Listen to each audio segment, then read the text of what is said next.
Hey guys, tonight we're going somewhere a little misty, somewhere green and damp and full of sheep. Welcome to medieval Ireland, a land of kings with too many sons, poets who wouldn't stop reciting, and food that, well, let's just say it wasn't winning any Michelin stars. So get comfortable, dim the lights, and let's drift back to a time when the height of Irish fine dining was probably a bowl of barley porridge, and the fanciest thing you could drink came out of a wooden bucket. The first thing to understand about medieval Irish food is that it existed in a world where survival was a daily sport. Forget plates piled high with meat and bread like in the movies. The average Irish peasant was just hoping the weather didn't ruin their oats, because oats were everything. They were breakfast, lunch, and sometimes dinner, depending on how generous the cows were being with their milk that day. The Irish climate, all that famous rain and mud, wasn't exactly wheat-friendly. Barley and oats thrived though, which meant most people lived off porridge, flatbreads, and a kind of early smoothie made of oats mixed with water or milk. It was nutritious, sure, but also about as exciting as eating wet cardboard. Now, cows, they were the real treasure of early Irish life. You didn't measure wealth in gold. You measured it in cattle. The more cows you had, the more people respected you.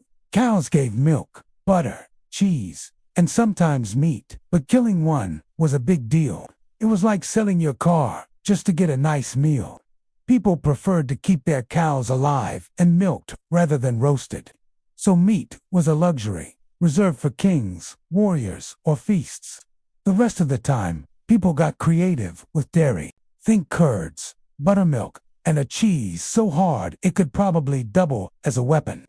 Let's float for a second to the upper crust, the kings, chieftains, and lords who didn't have to worry about whether their porridge had enough milk.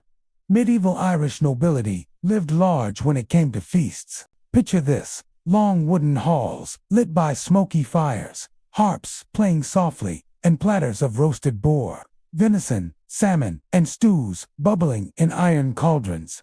Mead flowed like water, honey wine that could make even the most serious monk loosen up a bit. And of course, every feast came with its own poet or bard, whose job was to make sure everyone's ego stayed properly inflated. The feasting culture wasn't just about food. It was a performance. Eating was power. Hosting a huge banquet meant you could feed your followers, your warriors, and anyone who needed to be reminded who the real boss was. If you couldn't throw a feast, you weren't much of a leader. And these weren't one-night events either. Some lasted for days. Imagine sitting through 3 days of stew and flattery. That was medieval luxury. But life outside the feast hall was much simpler. The average peasant's menu was plain, repetitive, and heavily seasonal.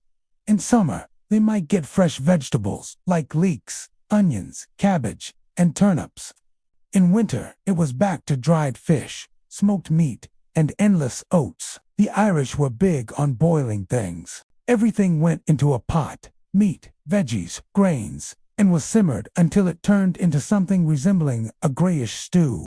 It filled your belly, kept you warm, and that was what mattered. Even the rich weren't immune to bad meals sometimes.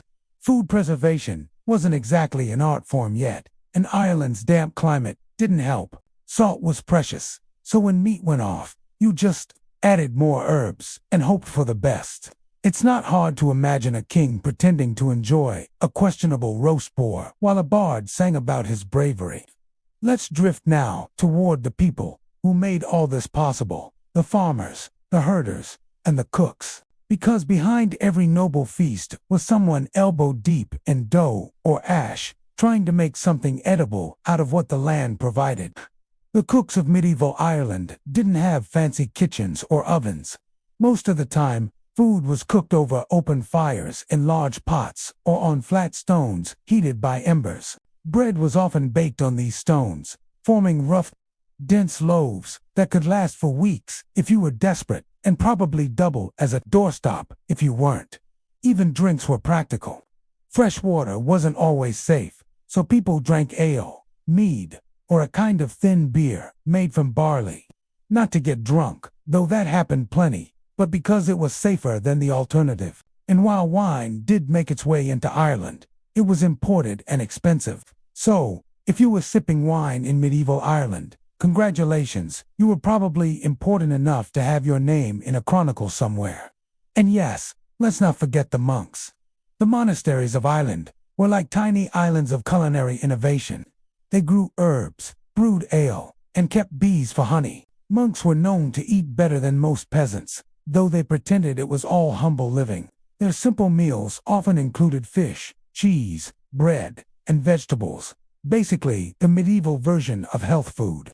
And of course, fasting was a big part of religious life. But even fasting days had loopholes. Fish didn't count as meat, so there were a lot of conveniently timed fish fasts. As we drift further into the foggy hills and hearth-lit huts of medieval Ireland, it's worth remembering that food wasn't just food. It was survival, identity, and sometimes even magic.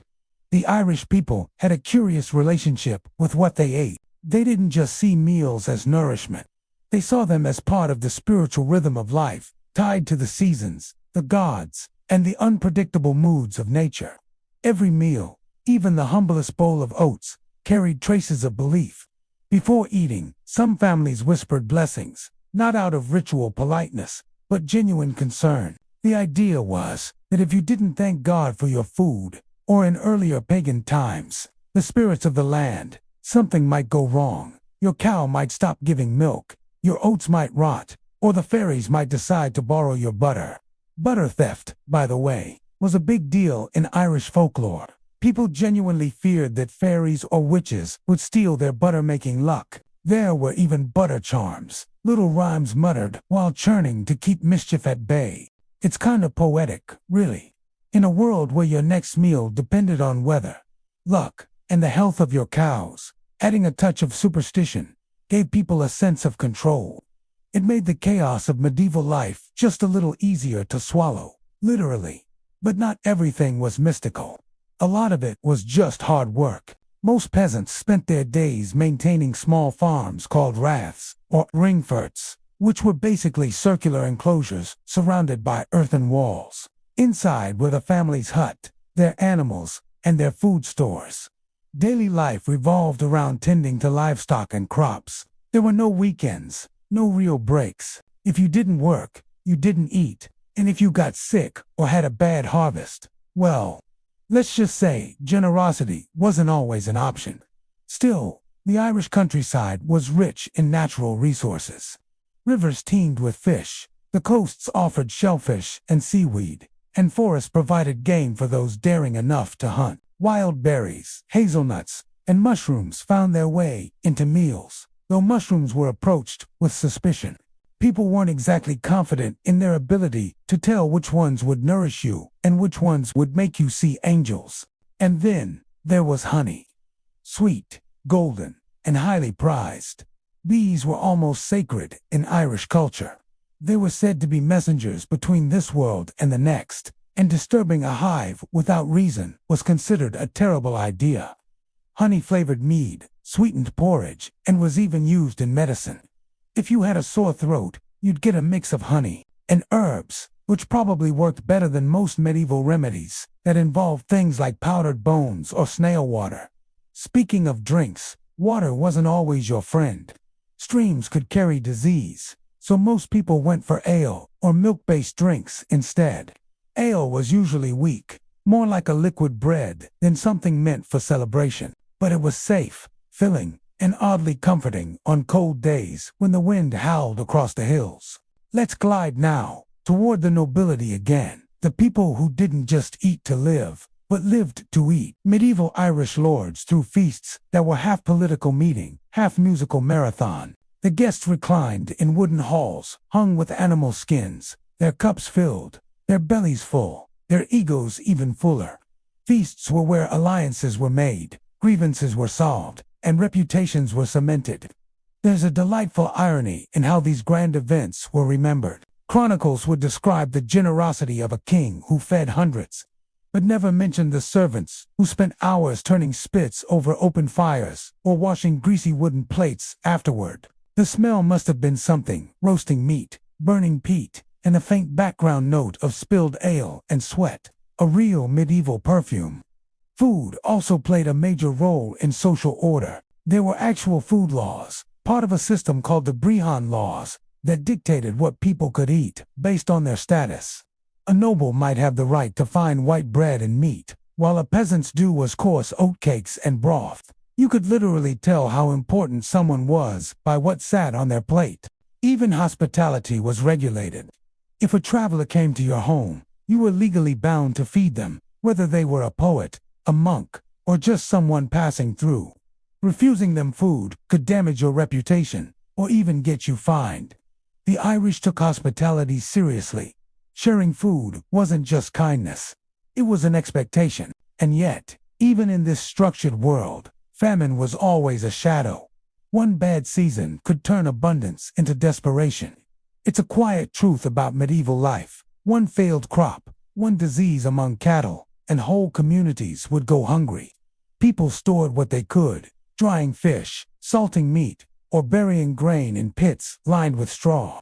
But Ireland's damp weather didn't make preservation easy. Mold was the silent enemy. As we drift toward the flickering edge of another Irish night, you can almost imagine the scene. A small cottage, smoke curling through the thatch, a family sitting around a pot of bubbling stew.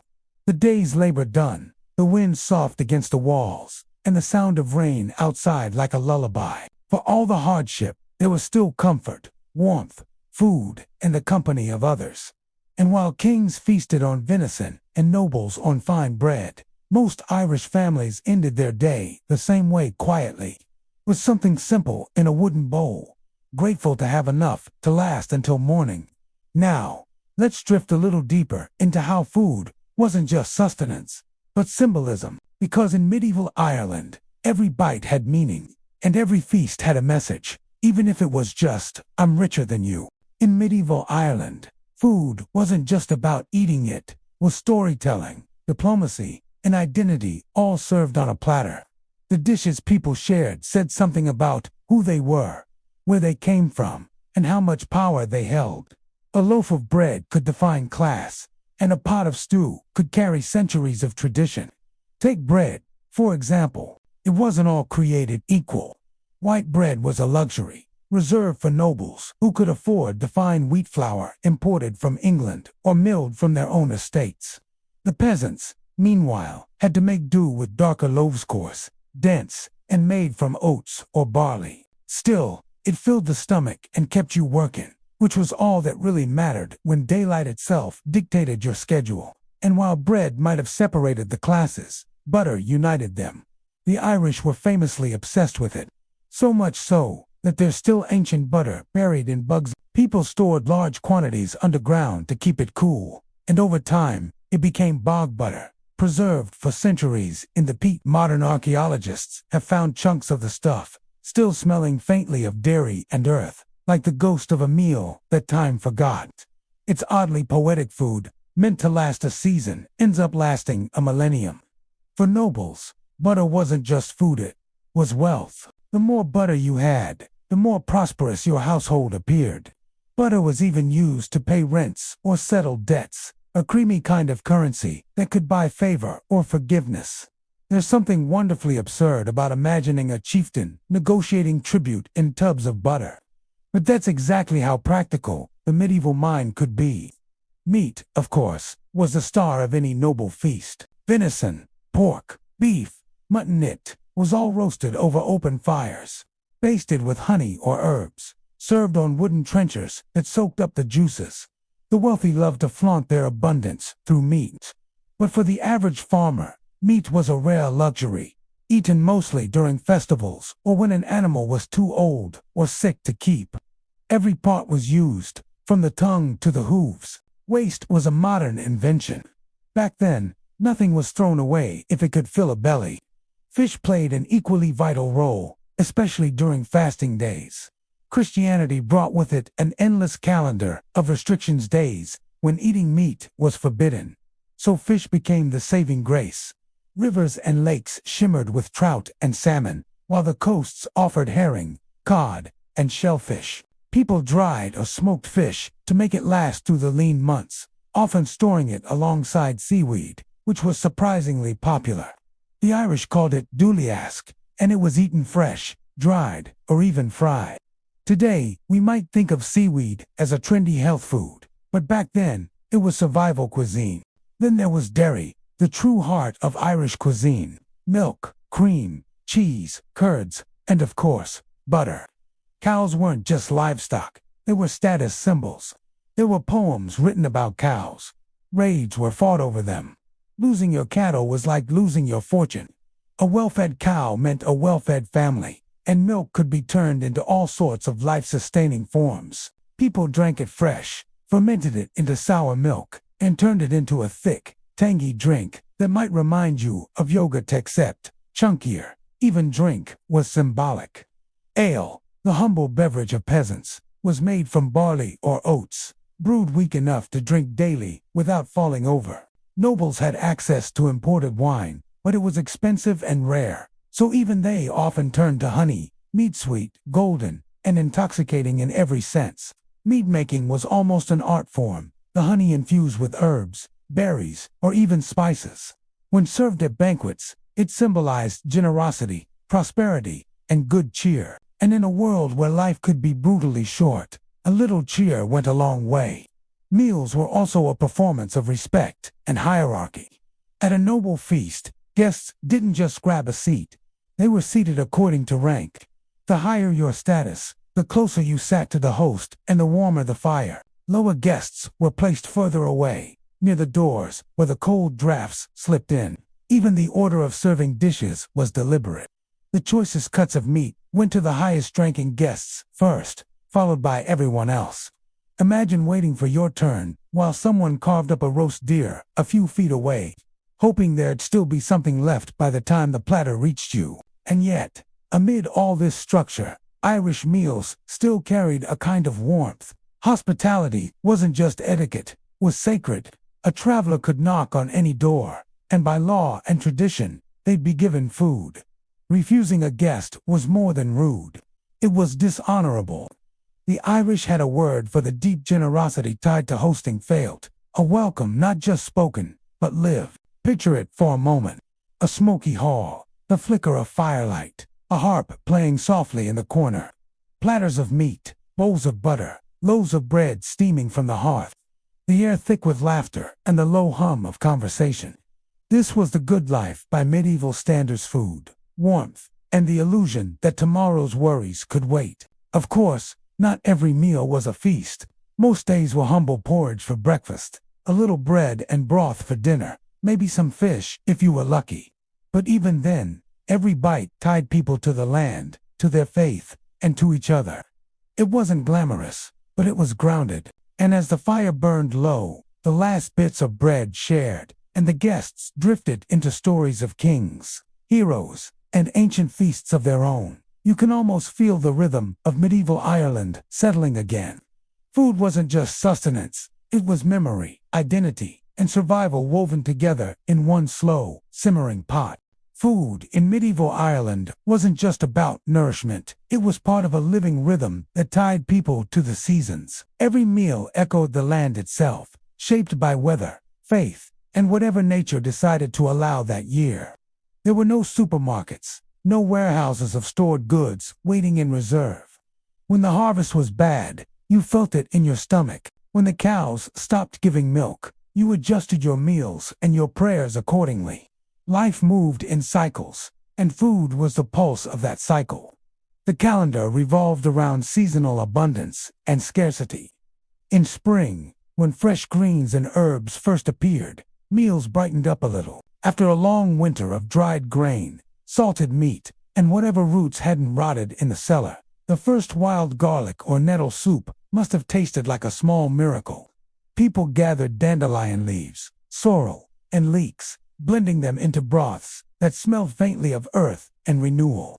Summer meant milk, butter, and festivals. With cows grazing in lush meadows, dairy products overflowed. This was the time when chieftains and farmers alike could boast of full barns and strong herds. At fairs and feasts, people shared cheese wheels and barrels of ale. It wasn't luxury, it was gratitude. Because by autumn, when the last of the crops came in, you already knew that winter was waiting around the corner. Autumn was the season of preservation. Meat was salted, smoked, or hung in cool rooms to last through the cold. Grain was ground into flour, apples turned into cider, and herbs dried for medicine and seasoning. The smell of wood smoke and fermenting food hung in the air, a quiet reminder that survival was an art form. Every decision, what to store, what to eat, what to save, was a calculation between comfort and caution. And then came winter, the long stretch of endurance. Fires were fed constantly, and people drew close together for warmth. Meals grew simpler, slower, heavier. Oat, porridge, root stews, cabbage soups monotonous, yes, but deeply comforting. Every household hoped their stores would last until the green returned. Hunger wasn't just possible, it was expected. Many prayers in old Irish texts asked not for wealth or victory, but for a full belly in the cold months. Interestingly, fasting wasn't just forced by circumstance, was also religiously prescribed. Christianity wove fasting days into nearly half the year. That meant no meat on certain days, no dairy during Lent, and sometimes no eating before sunset. You might think the peasants would resent this, but fasting had its own strange pride. It connected everyone, lords and farmers alike, to a sense of discipline and humility. Plus, it made the feasts that followed feel far more meaningful. Feasting was where food met politics. In noble halls, banquets were used to cement alliances, reward loyalty, or display power. The seating arrangement, the dishes served, even the sequence of the courses, all of it spoke louder than words. A visiting poet might be fed as a gesture of respect. A rival lord might be seated just far enough from the host to signal subtle tension. Food was diplomacy, staged with forks and knives long before treaties were ever written. And then there were the entertainers, bards, jesters, and harpists, who filled the gaps between courses with songs and stories. Their words were part of the meal, woven into the experience of eating. One verse could honor a hero, another could gently insult a rival. Laughter, applause, and full cups followed.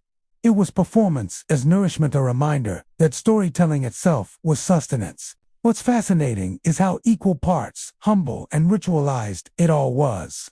Even in the humblest cottage, there were unspoken rules. The oldest or most honored person was served first. Guests were always offered food before the hosts ate. And even if there was very little to go around, it was shared. It was unthinkable to eat alone if others were hungry. Archaeologists today still find traces of those everyday meals: burnt grains stuck to pottery, charred bones buried in hearth ash, fragments of cooking pots left in old settlements. These small remnants tell a much quieter story than the grand feasts and manuscripts.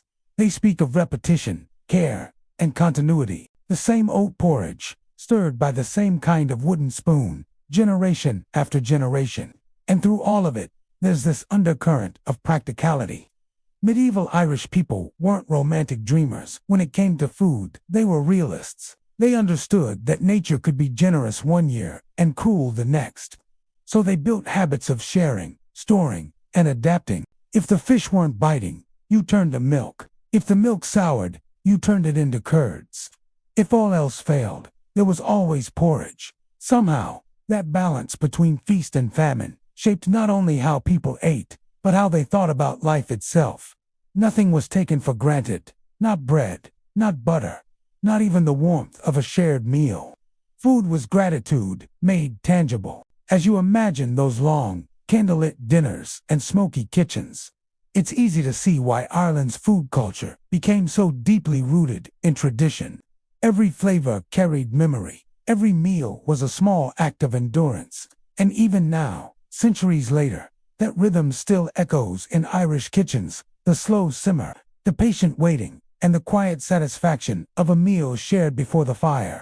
Of course, the medieval Irish kitchen wasn't what we'd call a kitchen at all. There were no tidy counters, no shelves lined with spices, no ovens humming quietly in the corner. Cooking happened close to the ground, often literally on it. A stone hearth served as the center of the home, equal parts stove, heater, and social hub. Smoke curled lazily up through holes in the thatched roof, blackening the beams above. and coating everything in a layer of soot that probably gave food a permanent smoky flavor. Whether you wanted it or not, cooking utensils were few and far between. A single iron pot might have been the household's most valuable possession. It was versatile, used for stews, porridge, brewing, and occasionally a makeshift bathtub for infants. Wooden ladles and spoons, clay pots, and woven baskets made up the rest. There were no plates as such. People ate from trenchers, flat pieces of stale bread, or slabs of wood that soaked up juices and doubled as dishes. Practical, edible, and biodegradable. Medieval sustainability at its finest. Firewood was precious, so meals were planned around efficiency. A single pot meal wasn't laziness, it was strategy. You threw in what you had, let it simmer for hours, and fed the whole household from one bubbling cauldron. The smell alone could gather neighbors to your doorway. Even the poorest homes carried the scent of boiling oats, leeks, or salted fish, a kind of rustic perfume that hung in the misty Irish air. And then there were the dairy, small, cool outbuildings, or shaded corners where milk was turned into butter and cheese. Churning butter was a daily ritual, mostly done by women, and it carried an air of quiet magic. Folklore wrapped itself tightly around the process. Butter theft, for instance, was considered a genuine act of witchcraft. If someone's butter wouldn't come together, no matter how long they churned, it wasn't bad luck, it was probably a neighbor's curse. To fix it, they'd recite charms or burn herbs in the doorway, because clearly the supernatural had opinions about dairy. And honestly, you can't really talk about medieval Irish food without giving butter its moment of glory. It wasn't just a topping, it was an entire economy. People paid rent and taxes with butter. They preserved it by burying it in bogs, where the cool, oxygen-poor environment kept it edible for decades. Yes, archaeologists have literally dug up 1,000-year-old bog butter. And disturbingly, it's still technically edible. Probably not advisable, but edible. Bog butter wasn't just storage, it was status. To have enough butter to bury for later meant you were rich enough not to need it immediately. Think of it as medieval Ireland's version of a savings account. Only when the time came to unearth it, the butter would have taken on a musky, almost cheesy, tang, something between treasure and dare. You can imagine the satisfaction of retrieving it months later, unwrapping it like some creamy time capsule. Meat, when available, was usually boiled rather than roasted. Roasting required a steady fire and fuel to spare, luxuries only the wealthy could afford. For everyone else, boiling was the great equalizer. It stretched the ingredients, further meat, grains, and vegetables all cooked together, infusing the broth with flavor. That broth was never wasted. It was reused, thickened, or turned into a base for the next day's meal. Waste wasn't just frowned upon, it was unthinkable. Salted pork and beef were the common meats, though mutton, goat, and venison appeared on wealthier tables. Chickens were kept, but usually for eggs, not for eating. Killing a chicken for meat was a decision reserved for feasts or guests. Fish, on the other hand, was constant herring, trout, salmon, eels, depending on what rivers or coasts you lived near. Monks, bound by fasting laws that restricted meat, became masters of fish dishes. Some monasteries even had fish ponds, carefully stocked and maintained like ancient aquariums of edible holiness. And then there was ale. The medieval Irish drank ale the way modern people drink water. Actually, it was safer than water. Rivers and wells were easily contaminated, but ale boiled during brewing and preserved by fermentation was reliably clean. Even children drank it, though their version was weaker. It wasn't about drunkenness. It was about survival. Still, there's no denying that a little warmth from a mug of ale made those endless damp winters more bearable. At the higher end of society, banquets took that same rustic base and inflated it into spectacle. Whole pigs, roasted and decorated with apples, platters of swan or crane, honey-glazed fish, and sweetened custards, luxuries reserved for the elite. Wine, imported from France, spiced with cloves and cinnamon. These were not everyday meals, but deliberate displays of extravagance. If your guests could barely walk by the end of the night, you had done your duty as a host. But even amid that extravagance, the Irish palate stayed surprisingly simple. They didn't chase complexity the way continental Europe did. No absurd sauces, no sugar-drenched marzipan palaces. Food was meant to be hearty, recognizable, and rooted in the land. You could strip away the ceremony, and the meal beneath would still look familiar to a farmer sitting in a smoky hut miles away. The difference was just scaled. The humble hearth and the noble hall were reflections of each other, bound by the same dependence on soil, weather, and faith. Whether you were a lord or a laborer, you ate what Ireland allowed you to. And that quiet equality, however rough-edged, gave the island's food a strange, enduring soul. As the centuries passed, the rhythms stayed much the same: seed, grow, harvest, preserve, pray, repeat. And through all of it, the scent of burning peat and boiling milk would linger, marking time more gently than any clock. Over time, Ireland's relationship with food became a kind of slow poetry, an unspoken rhythm between land, hunger, and hope. Meals weren't just nourishment, they were a record of survival.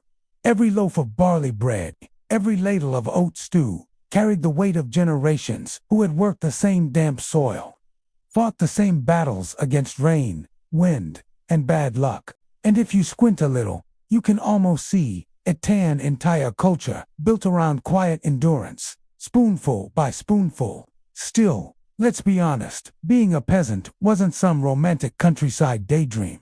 Food was often scarce, and the variety was, well, limited. The average peasant's diet was sturdy but repetitive. Oats in the morning, barley or bread at noon, maybe some boiled roots or leeks by evening, if you were lucky. The occasional scrap of salted meat was a festival in itself. You could live your whole life never tasting sugar, pepper, or olive oil, and have no idea what you were missing. Ignorance, in this case, really was bliss. Those with slightly more means, the freemen or local craftsmen, might have added a few small luxuries to their tables. Maybe some fresh cheese, a mug of honeyed ale, or a handful of berries gathered from the hedges. Simple things that made life feel a little less gray. Honey, in particular, was prized. Ireland's bees were busy creatures, and honey sweetened everything from porridge to mead, the fermented drink of choice for those rare evenings when celebration was allowed to override exhaustion. Mead wasn't just alcohol, it was a symbol, the drink of heroes, poets, and kings. It appeared in sagas and songs, passed around the hall like liquid sunlight. A good batch of mead could make you feel like your ancestors were smiling at you, and a bad one, well, it was probably still better than plain water. Now, if you were lucky or unlucky, depending on how you look at it, to be born into nobility, your meals told a very different story. The medieval Irish upper class, the Gaelic chieftains and lords, weren't about subtlety. Feasting was their sport, and it was taken seriously. The bigger the spread, the greater your prestige. Tables groaned under roasted meats, stewed fish, rich butter sauces, and sweet cakes made with imported spices. Gold and silver goblets glinted in the candlelight, and musicians strummed quietly in the corner, while poets recited verses about your generosity, which, let's be honest, was often exaggerated for effect. But even in all that luxury, the same ingredients appeared again and again. Oats, milk, fish, pork. Ireland wasn't about exotic imports or culinary innovation. It was about making the familiar magnificent. A dish of salted beef could be transformed into a royal meal with enough butter and herbs. A humble bowl of oats became an elegant pudding with a drizzle of honey and cream. And of course, nothing went to waste. Leftovers were reused, bones were boiled into stock, and even animal fat was collected to make candles or soap. Waste was almost a sin, especially in a world where famine was never more than a bad harvest away. To throw away food meant you had more than you needed. That was something few could afford to admit. Speaking of famine, let's address the quiet shadow that hung over every medieval kitchen.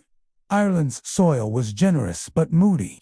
Too much rain, too little sun, and entire harvests could fail. Grain rotted in the fields, cattle sickened, and people turned to desperate measures. Wild plants, bark, even seaweed became substitutes for bread. It wasn't glamorous, but it was survival, and survival was something the Irish knew better than most. The monasteries often stepped in to fill the gaps. These religious communities were surprisingly advanced in food production and preservation. They maintained gardens, orchards, and fish ponds. They baked bread daily and brewed ale in careful rotation. For travelers, pilgrims, or the poor, monasteries were lifelines offering food, shelter, and sometimes, if you were lucky, a quiet word of comfort. The monks didn't live in luxury, but compared to the starving peasants outside their walls, they lived like minor nobles. Their diet was disciplined but rich in nutrients: fish, vegetables, eggs, and dairy. They were technically forbidden from eating meat except on special days, but you'd be surprised how loosely those rules were interpreted. If a beaver was considered a fish because it lived in water, well, suddenly, your Friday meal looked a lot more filling. Medieval loopholes, you might say. Meanwhile, festivals and feast days broke the monotony of the year. Whether it was Samhain, Imbolc, or Easter, food took center stage. Seasonal ingredients marked a turning of the calendar: fresh greens in spring, fattened geese in autumn, apples and nuts in winter. It was a rhythm older than written history, passed down through taste and tradition. And yet, no matter how much time passed, one thing remained constant: eating was a communal act. No one dined alone unless they had to. Meals were shared by families, neighbors, even strangers passing through. It wasn't just about filling the belly. It was about belonging. The hearth wasn't just where food was cooked. It was where life happened. So when we think of medieval Irish food, we shouldn't imagine grand banquets or neatly plated dishes. We should picture smoke curling from a low-thatched hut, the murmur of voices, the steady clink of spoons against wooden bowls, a pot simmering over the fire, a smell of earth, milk, and salt. Ordinary people making the most of what little they had and, somehow, turning it into something beautiful. Because in the end, medieval food wasn't about flavor or presentation. It was about survival, community, and memory. And in its own quiet, smoky way, it told the story of a people who learned to live gently with the land even when the land didn't always love them back. And so, as the candlelight fades across our imagined medieval hall, we can almost feel the rhythm of those long-forgotten meals slowing down. The laughter dulls, the harp strings rest, and the fire dies low in its stone hearth. A pot of barley still simmers somewhere in the corner, and a loaf of coarse bread waits to be torn in the morning. That was the pulse of medieval Irish life, humble, rhythmic, and tied to the land in a way that feels both alien and strangely comforting. Their food wasn't glamorous, but it was honest. Every grain, every root, every sip of ale came from their own soil, shaped by unpredictable skies and the patience of human hands. When we think of kings and nobles, we imagine feasts that went on for hours. But even those grand tables weren't so far removed from the simplicity of the peasant's fire. Sure, a lord might have a roast swan brought to him on a silver tray, but it was likely seasoned with the same salt, herbs, and oats that flavored the cottager's stew. Beneath all the hierarchy and ceremony, they shared the same dependency on the same temperamental earth. In that way, the medieval world wasn't divided just by class, it was connected by hunger. And hunger was a constant companion. Bad harvests could turn life upside down, and a damp summer could mean a bitter winter.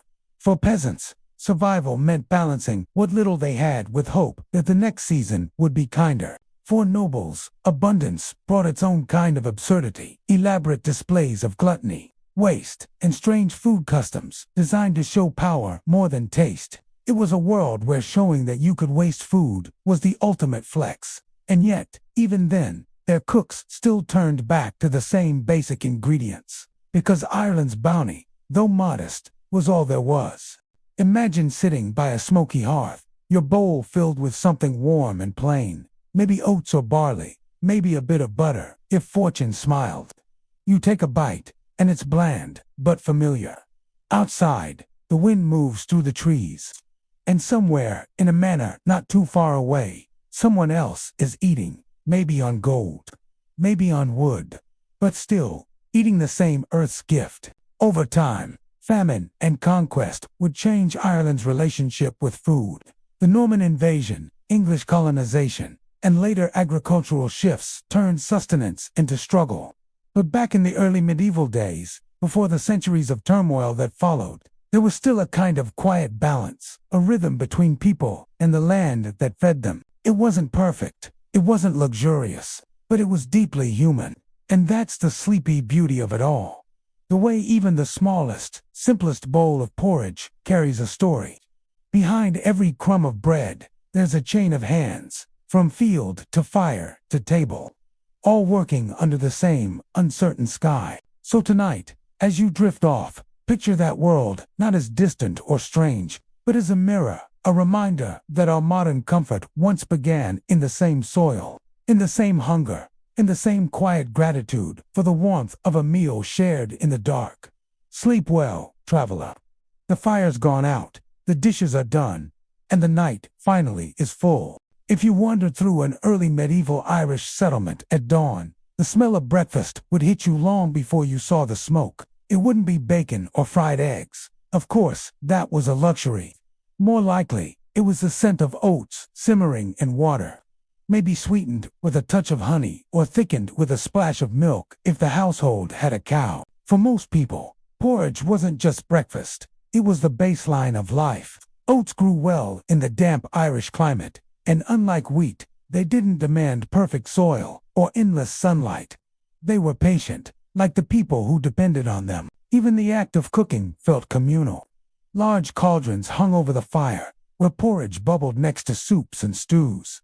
The same pot that cooked dinner would handle breakfast.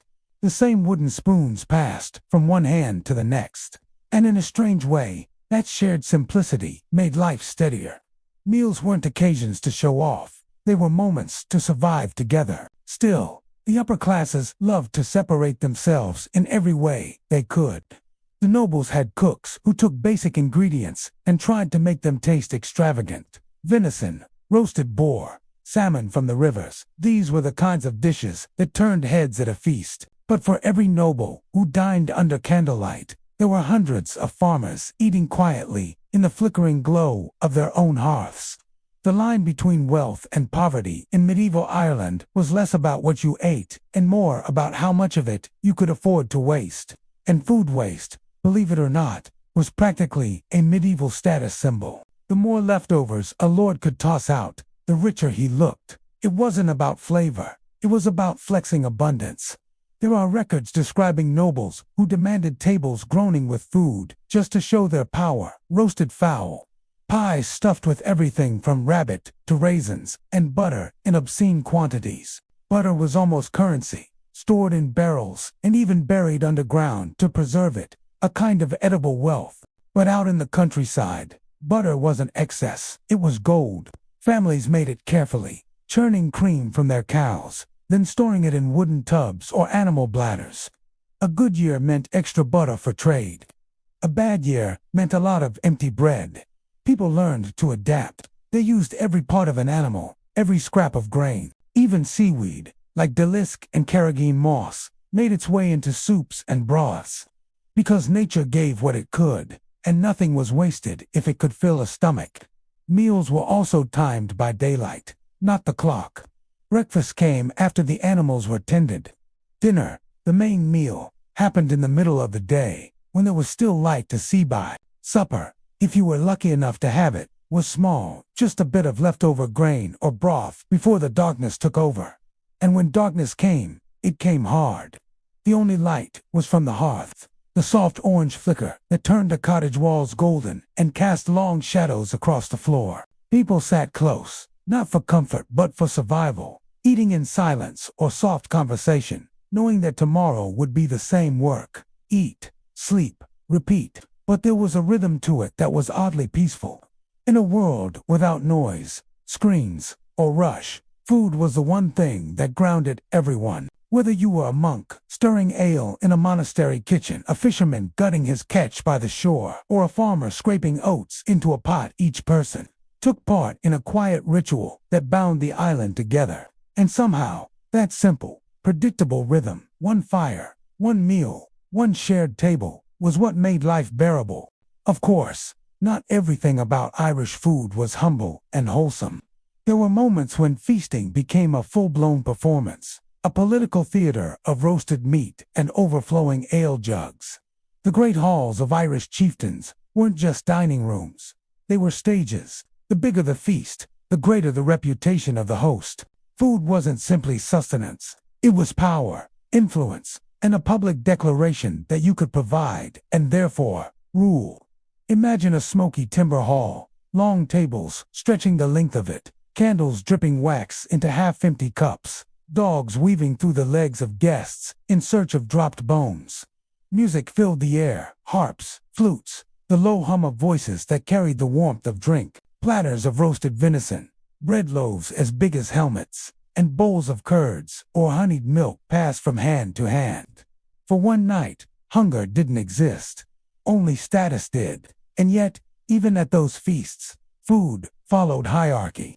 The best cuts of meat went to the chieftain, then to his warriors, then to the poets and bards, because if you fed the storytellers well, they'd tell everyone how generous you were. Down the line, the food grew simpler, more bone, less meat. The lowest-ranked guests ended up with scraps, but at least they were inside, which said enough about their place in society. Then came the monks, who lived a very different kind of culinary life. Medieval Irish monasteries weren't just centers of prayer. They were surprisingly efficient farms and kitchens.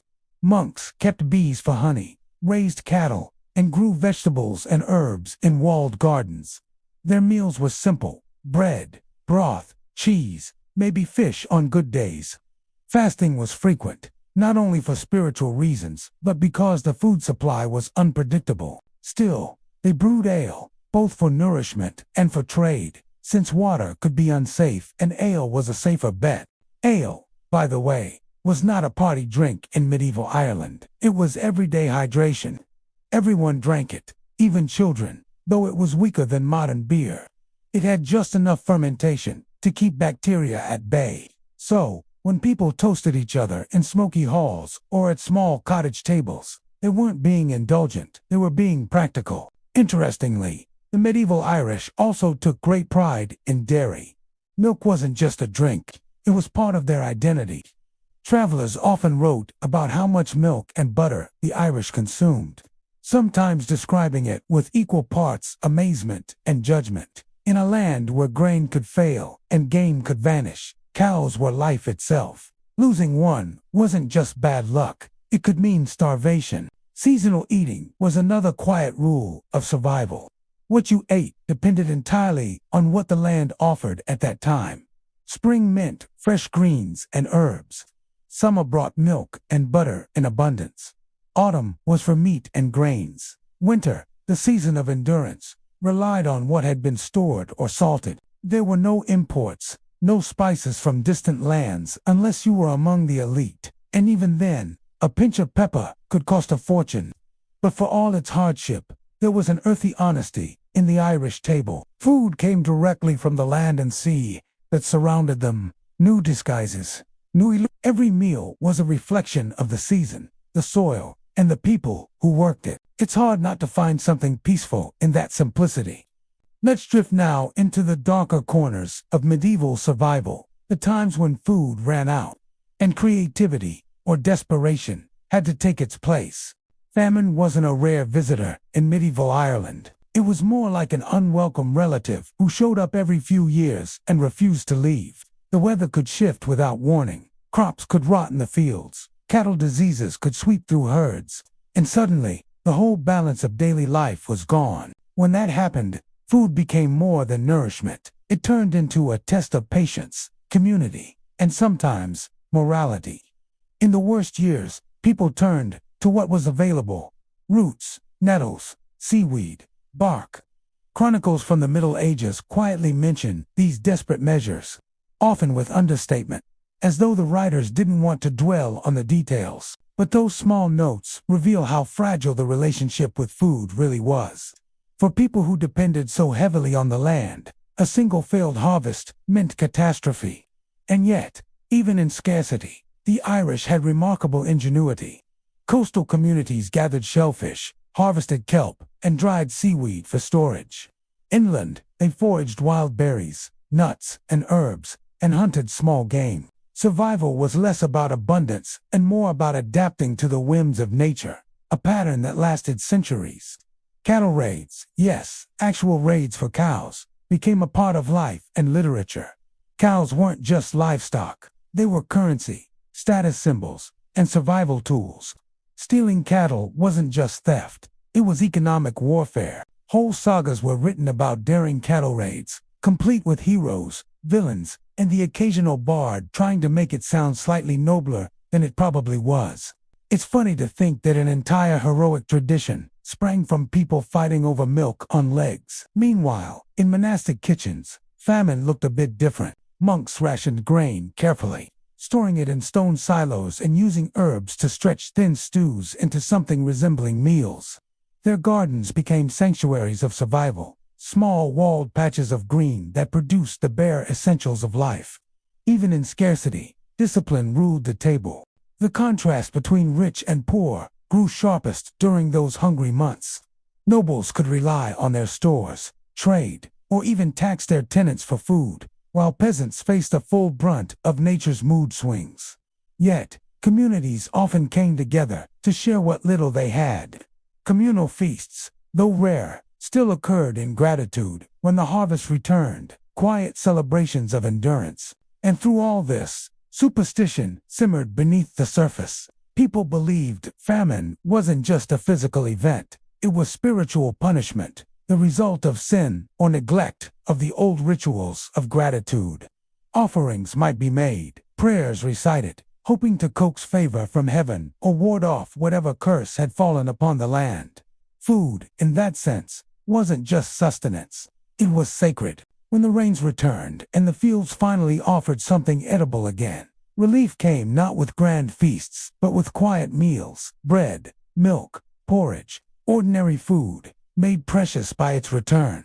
For the medieval Irish, the line between hunger and comfort was so thin that every crumb held meaning. As the centuries rolled forward, Ireland's relationship with food would continue to evolve from the rustic rhythms of peasant life to the lavish banquets of nobility, and eventually the distant shadow of later famines that would redefine the island's history once again. But in the medieval world, food wasn't just about taste or luxury. It was survival wrapped in ritual, community, and faith, a reminder that even the simplest meal could be a triumph against time and nature. As trade routes opened and new influences trickled into Ireland, food slowly began to reflect the wider world beyond its shores. It didn't happen overnight. Change in medieval Europe rarely did, but by the later Middle Ages, Irish tables were seeing subtle hints of the continent creeping in. Spices, for example, became a quiet fascination among the upper classes. They weren't exactly practical. Nobody needed cinnamon in their barley porridge, but they signaled wealth, refinement, and connection. The nobility used imported pepper and cloves, less for flavor and more for display. If your stew smelled faintly of faraway lands, it meant you were someone who could afford to make your beef taste slightly mysterious. Honey, still the main sweetener, was joined by small amounts of imported sugar, an extravagant addition that only the very rich could sprinkle without guilt. For most, sweetness still came from the hives. Bread, too, evolved. The fine white loaves of the wealthy stood apart from the darker, coarser bread of the peasantry. While nobles feasted on soft wheat bread, baked in hearth ovens, ordinary villagers ate oatcakes or barley flatbreads, cooked on grills. It's an unspoken truth of history. Even when everyone ate bread, what kind of bread you had still said everything about who you were. Meat remained the cornerstone of status. Hunting was both a pastime and a privilege reserved for the elite, and the game that appeared on their platters, venison, boar, pheasant, carried political as well as social meaning. Every roast was a reminder that they owned the land, others merely worked. Feasts could stretch for hours, filled with music, ale, and the distinct hum of people trying to look both dignified and deeply satisfied. And yet, the peasantry wasn't without small joys. The rhythm of the seasons offered moments of brief abundance. berries ripening in hedgerows, fish running thick in rivers, mushrooms dotting the fields after rain. These weren't grand luxuries, but they broke the monotony. Food festivals, fairs, and communal baking days turned necessity into tradition. It's easy to imagine a late summer evening, somewhere in a thatched village, with families gathered around outdoor fires, roasting barley cakes on stones and drinking thin ale brewed just days before. Children running barefoot through the grass, elders sharing stories of kings and saints, the kind of slow, soft scenes that history books rarely record, but that filled most of human life. In monastic kitchens, things were predictably steadier. While nobles dined for prestige and peasants for survival, monks ate for purpose. Their meals followed the liturgical calendar, lean and simple, with fasts observed strictly. Fish ponds on monastery grounds provided steady protein, while gardens yielded herbs and vegetables used as much for healing as for eating. In their own quiet way, these monks preserved a kind of culinary continuity that linked prayer, labor, and sustenance together. And as Ireland's society shifted with Norse settlers along the coasts, Norman influences creeping inland, its food became a record of every encounter.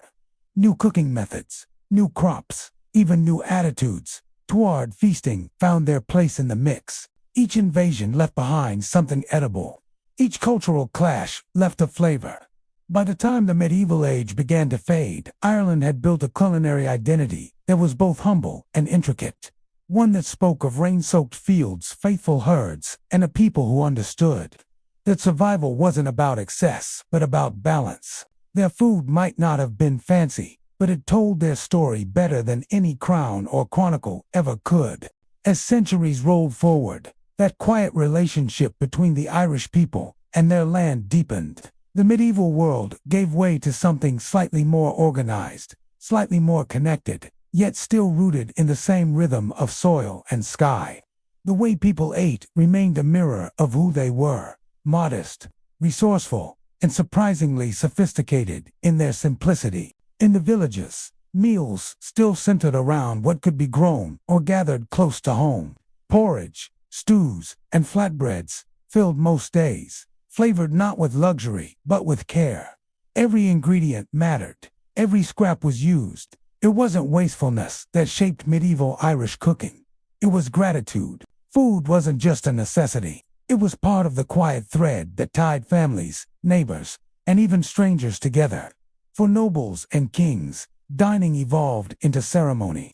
Great halls glowed with the light of torches and hearths, tables stretching end to end, covered in dishes that blurred the line between feast and spectacle. There were courses upon courses, wines from distant lands, and meats roasted with precision that spoke more to status than appetite.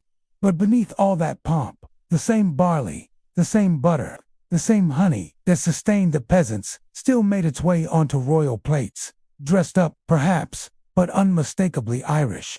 Monks, ever the keepers of knowledge, continued to shape the way food was stored, grown, and preserved. They perfected methods of brewing and baking, documented herbs and remedies, and passed on techniques that would endure long after the abbeys fell silent. In their cellars and kitchens, the medieval Irish diet quietly transitioned into something lasting, something that could survive war, famine, and time itself. And as for the blacksmiths, farmers, shepherds, and millers, the nameless hands that forged the medieval world, their legacy lived not in stone monuments or gilded manuscripts, but in the recipes and traditions that endured. The smoky tang of a hearth stew, the dense sweetness of honeyed bread, the first sip of ale after a long day's work, those were their marks on history. If you listen closely enough, you can almost hear it. The soft hiss of rain on a cottage roof, the quiet clatter of wooden bowls, the rhythm of people living within their means and finding contentment there. That's the real story of medieval Irish food. Not kings or conquests, but the daily poetry of survival. So tonight, as you drift off, imagine yourself by that firelight, a bowl of something warm in your hands. The wind outside howling softly against the stone walls. The world is simple, steady, and kind. Somewhere far away, A nobleman feasts, a monk brews ale, a peasant bakes barley bread. And together, unknowingly, they're writing the same story, one bite at a time. Sleep well, traveler. History will still be here when you wake.